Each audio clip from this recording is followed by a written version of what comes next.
Ladies and gentlemen, I now have the great pleasure of welcoming Ahmet Davutoğlu, the Prime Minister of Turkey. Mr. Prime Minister, you are an author, politician, a statesman, and you led Turkey's foreign policy for 5 years, and 5 months ago you have become your country's Prime Minister.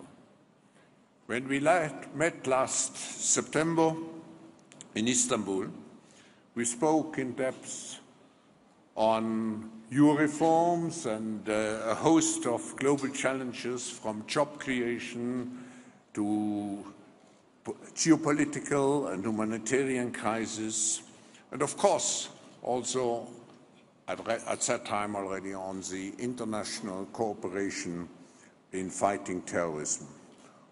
In all those issues, your country plays a very important and crucial role if we want to find sustainable solutions. It is for this reason, Mr. Prime Minister, that your presence here is particularly important. But you join us not only in your capacity as Prime Minister of Turkey, but you join us also as the chair of the G20 in 2015. A year in which, as you have stated, the G20 will focus its efforts in ensuring inclusive and robust growth through collective action. Mr. Prime Minister, we are all keen to hear your vision, your objectives for the G20 presidency,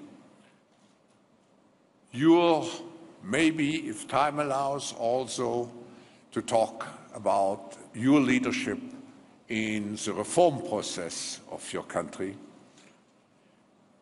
And your statement will be followed by a discussion with my friend, Professor Victor Halberstadt from Leiden University. So again, a very cordial welcome to you, Mr. Prime Minister.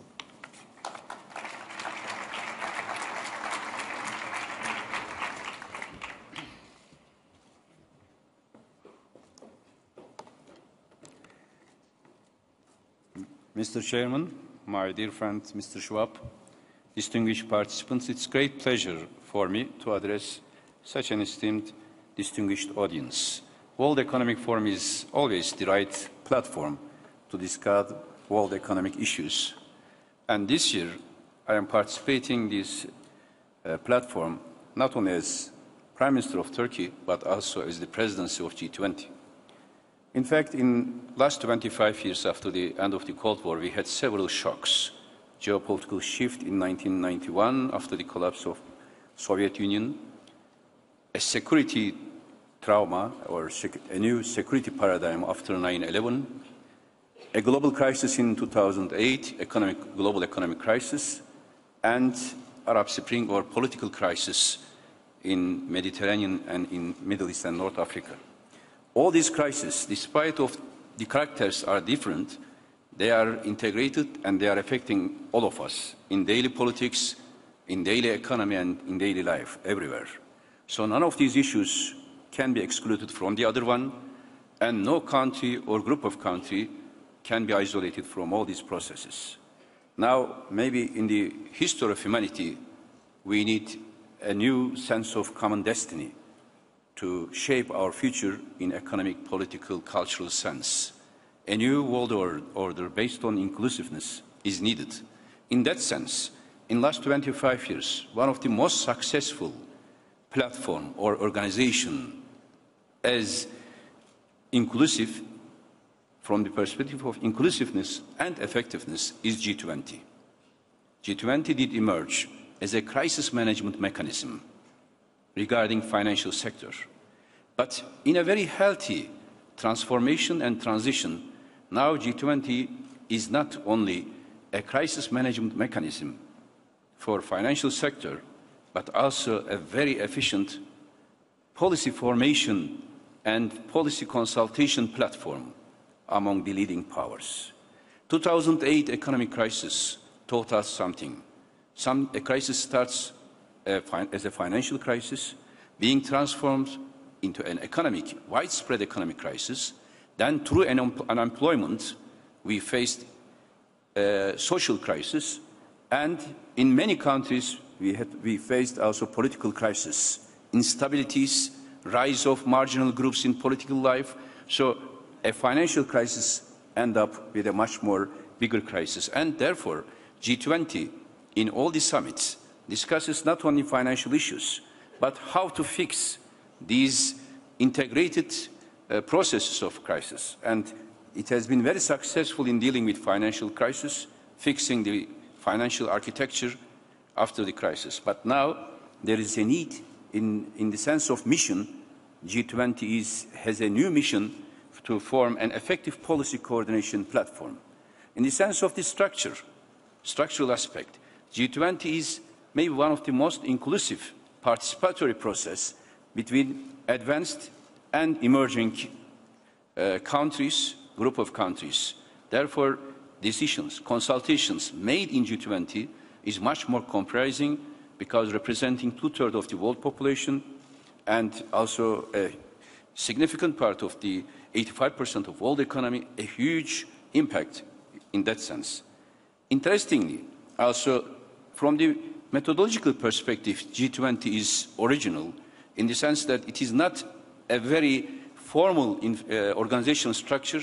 Sometimes some people may say this is a disadvantage, but for us it is an advantage. Having a flexible, informal character, it is much more effective, because there, like in Brisbane when we met as 20 leaders, we didn't read national statements, but it was very informal consultation and direct to the point coordination of the issues. That's the advantage of G20. When we look at the global world economy today, it remains slow, the economic recovery, and uneven. And we are facing big problems. High unemployment is continuing, and it is becoming a long-term structural problem, which may affect political stability, and other social risks may emerge out of these. In 2015, we will have certain uncertainties, like normalization of monetary policy in the US. We all follow this very carefully. Deflationary pressures, particularly in Europe, and also the consequences of lower commodity prices, including oil prices. These are some uncertainties may emerge based on these new parameters. So we need to have a better coordination to face any challenge as the world leaders, for not only for 2015, but for all the next decades, even next century, will be shaped in coming years. Therefore, Turkish priority as G20 presidency had three dimensions, three principles, three criteria you can call: inclusiveness, implementation, and investment. Inclusiveness is essential, as I said, not only for G20, in G20, but also for the world affairs. 2/3 of the world's population, G20, and also 50% of the world's poor population. Now, one of the main target priority of Turkey will be how to make G20 process, meetings, decisions more inclusive, and how to have an access to non-G20 countries, group of countries, like LIDC. Turkey has been the coordinating country of least developed countries for 10 years, and 2016 we will be having a review conference. We want to have a strong LIDC's perspective into the different work streams of G20, so that G20 will not be seen like an elite of world economy, but it is very important for us to make G20's work next year as inclusive as possible, having access to LIDC, low-income developing countries especially. Therefore, we will make references to UN post-2015 development agenda, and we will make special effort for the basic necessities of LIDCs, like food security and nutrition framework. We will be the first presidency to implement the G20 Food Security and Nutrition Framework, and we are planning to have a G20 Agricultural Ministerial meeting to discuss especially how to minimize waste and waste of food, and how can we guarantee the basic needs of LIDC's agricultural framework. Similarly, in domestic dimension, in every country as well as in the world, we are planning to bring the inclusiveness to reduce the gap in participation rates between men and women in G20 countries by 25% by 2025. This gap is important. We want more women participation in all fields of economy as well as in daily life. This will bring, if we reach this target in 2025, bring more than 100 million women into the labor force and significantly contribute to our efforts to reduce unemployment and inequality. Inequality is important not only between men and women, but in general for social cohesion, for social peace, and for economic recovery. We will make special references to youth unemployment, which is a real risk for many countries. If young generation is unemployed, you can expect any type of tension, risks, and confrontational attitudes. Today, we have to deal with the problem of 75 million unemployed youth around the world. And this employment, from this perspective, will be another priority area for us. One important issue which will bring to the agenda of international economy and global structure is integrating SMEs into the global value chain, small and medium enterprise. Small and medium enterprise is the best means to control unemployment and to have a much more redistributive, just economic orders, both nationwide and international-wise. Therefore, SME and LIDC will be a subject of Turkish meetings throughout the year. In OECD study shows clearly inequality not only has a negative impact on economic growth, but also it causes social and political instability, as I said. The second principle, priority, will be implementation. G20, despite of the fact that it is an informal, flexible platform, many of the decisions being taken there is well implemented. The basis here is trust and confidence to the structures, to the platform. Even for domestic economic policies, the main reference point is trust and confidence. If you have political stability, trust and confidence, you can manage any economic crisis. Therefore, we will be looking and having a follow-up mechanisms how to implement decisions being taken by G20. If fully implemented, G20 growth strategies agreed in Brisbane, all of us, will lift the G20's GDP by 2.1% by 2018. And if this is being achieved, there will be more than $2 trillion to be added to the global economy, and which will create millions of jobs, as well as which will raise non-G20 GDP by 0.5%. This is also essential for the spread of the wealth, and we will be offering a mechanism how to implement this principle to reach 2.1% raise of GDP in 2008. This additional growth is very needed because recent World Bank statistics and and forecasts says clearly that in 2015 and 2016, the growth rate will downgrade to 3% and 3.3%, which is very low compared to our targets. Third pillar will be investment, because investment is the basic force for economic growth. It is estimated that $70 trillion need to be invested in global infrastructure over the next 15 years. To achieve this goal, for those countries with fiscal space, it could be possible to mobilize public resources to raise infrastructure investments without jeopardizing medium-term fiscal frameworks. As you know, there is around more than $7 trillion of government debt that is negative yielding, and this is a big potential we can mobilize. Therefore, other than that, we will propose that we have to find alternative channels of financing infrastructure investments like Islamic financing, like learning from each other, public-private partnership to increase the investment level. Here, three areas I want to mention regarding investment: trade, energy, and climate. Trade is important for growth, and today G20 is representing 76% of world trade. We need to have an open and functioning multilateral trading system. This is very important. Bilateral, regional, plurilateral arrangements should be consistent to each other. I can give you one example directly related to Turkish economy. Now we are negotiating and talking with EU. I was in Brussels last week on TTIP. TTIP, if it is implemented only between EU and US, will be against Turkey-EU Custom Union Agreement.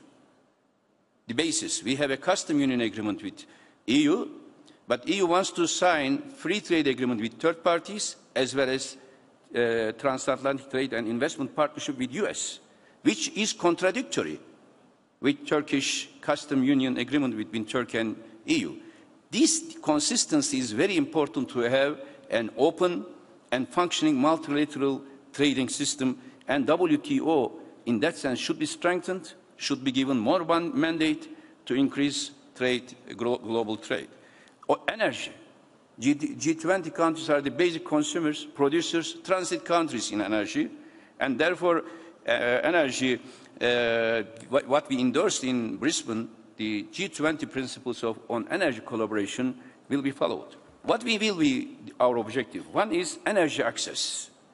In order to have more investment in energy and a much better framework of international energy policy, energy access in sub-Saharan Africa, for example, more than 620 million people have no access to electricity in sub-Saharan Africa.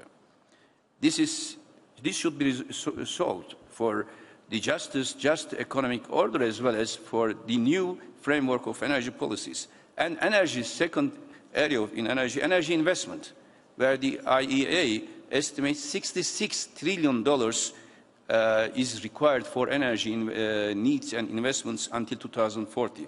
Therefore, we are planning to organize, first time ever, an energy ministers meeting of G20 in 2015 to discuss all these issues. Of course, climate will be at the top of our agenda, especially regarding to the post-2020 climate change negotiation process.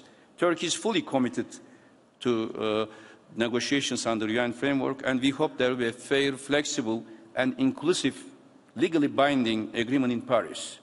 There are certain hesitations to talk on climate in G20. We know this, but at the same time, we are sure that there is a need of a joint, strong message for the future of our planet. Lastly, I want to share one anecdote in order to explain how we approach to global economic crisis, global climate issues as well.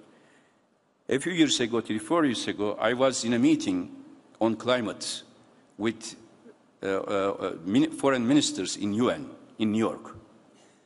There were several statements based on national positions. When it came to me, I tried to change the psychology, the atmosphere in the room, and I said, without reading my national statement, I said to my colleagues that in all other affairs, we can talk and act as ministers of foreign affairs of nation states.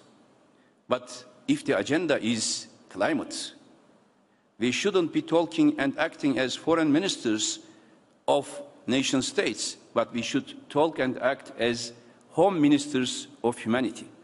Because if there is no ontological existence, there cannot be political or economic existence. Now, this year in G20, after such a global crisis, which affects all of us, I will call all of the leaders of G20, all of us should act as if we are economy ministers of humanity, not just leaders of nation states, but leaders in charge of economy in charge of trade, in charge of climate, of the humanity and of global community.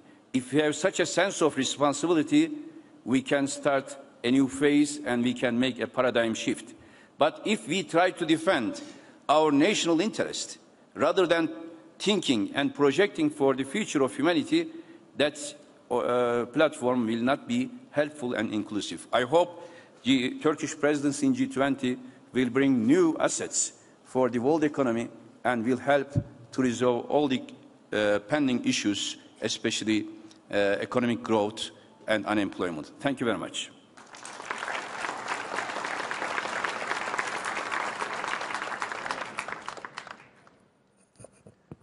Thank you, Prime Minister. We have both spent a long life in academia, and we are not used to being cut short or having time limits. But we have to live with the reality of the World Economic Forum, as you and I both know. So we have only 10, 12 minutes for the remainder of this session, which is because the planes have arrived late. So if you will excuse me, I would like to ask you two specific questions. The first one is, what are the specific obstacles you foresee in the many objectives you have set for in your agenda? It's a rich agenda and you have reflected very wisely on it, but there must be serious obstacles, specific obstacles which you foresee. And could you elaborate on an example which will imply something important for all of us? Of course, G20 is an economic platform, but what I see as the main obstacle, I observe this in Brisbane as well, the geopolitical structure and problems at this moment and different views of countries on different crises is affecting a better coordination on economics. Like crisis in Ukraine, President Poroshenko was here just before me. There is such a gap between leading powers which affect the psychology of the atmosphere. Or like Syria, of course, both Ukraine and Syria, they are our neighbors as Turkey. And there are many countries around us which is really fragile, or there are crises in these countries. When you live in such a framework, of course, economics is being affected by political disputes. And the gap between the members of G20 affecting the wise or comprehensive analysis of economic situation. This is one of the main obstacles. General, we are all human beings. When 20 leaders sit around the table or in a room, psychological atmosphere is very important. And if you have so many differences of opinion and many disappointments, like what we have as Turkey, because we have 2 million refugees and there is no international support, or there is no real united position regarding Syrian crisis, which affect us. Similarly, all countries have differences, may have differences, and this is the main obstacle in front of us. We should be acting in a very wise and rational manner. Rather than focusing on differences, it is now time to unite on what we agree, especially in economics. Economics, the main principle is rationality. If you act irrationally in economic life, that will have other political consequences. This is the main obstacle. 2015, all these crises will be still in the agenda, and Turkey, as the center of all these political issues, will try to make some positive contributions to resolve these issues, as well as not to make these political obstacles as a barrier in G20 agenda. But if I may follow up on that, Prime Minister, the world around you, the region around you, the neighborhood has changed dramatically in the past few years. And so then the question is, given the fact that your role in that and your position in that neighborhood has also changed, there's of course the question whether you can play the bridging role, the unifying role in the G20, which is required. Mm-hmm. You must have given that serious thought, so I'd like to hear what that implies. Yeah, that's important. Our position from 1990s until now, but especially in last 12 years, Turkey has led all the process of mediation, conflict resolution.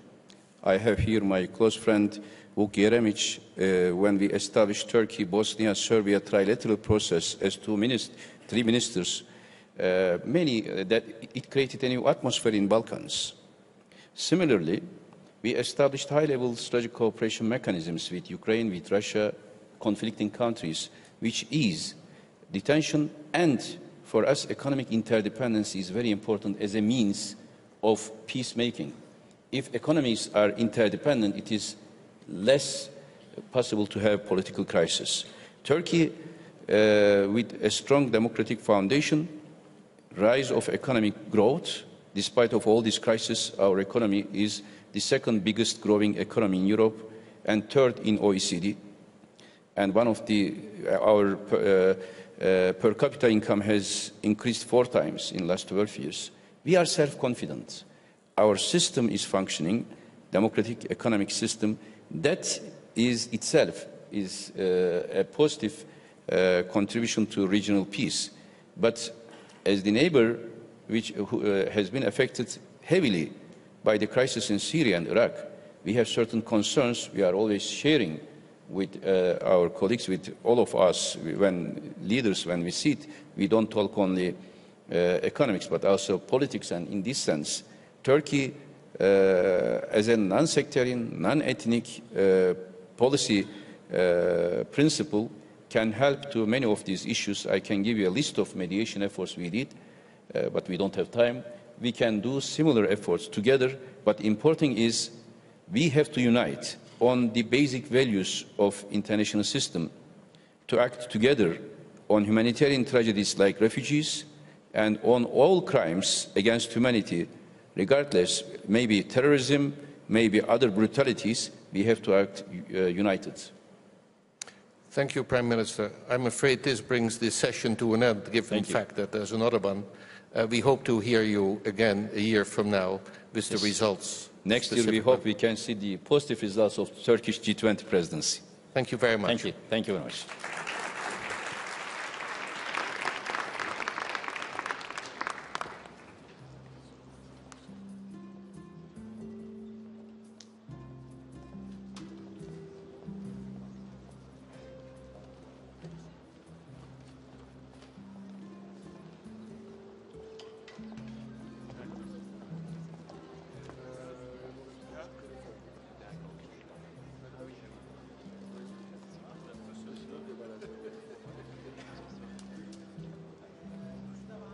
Seslendi.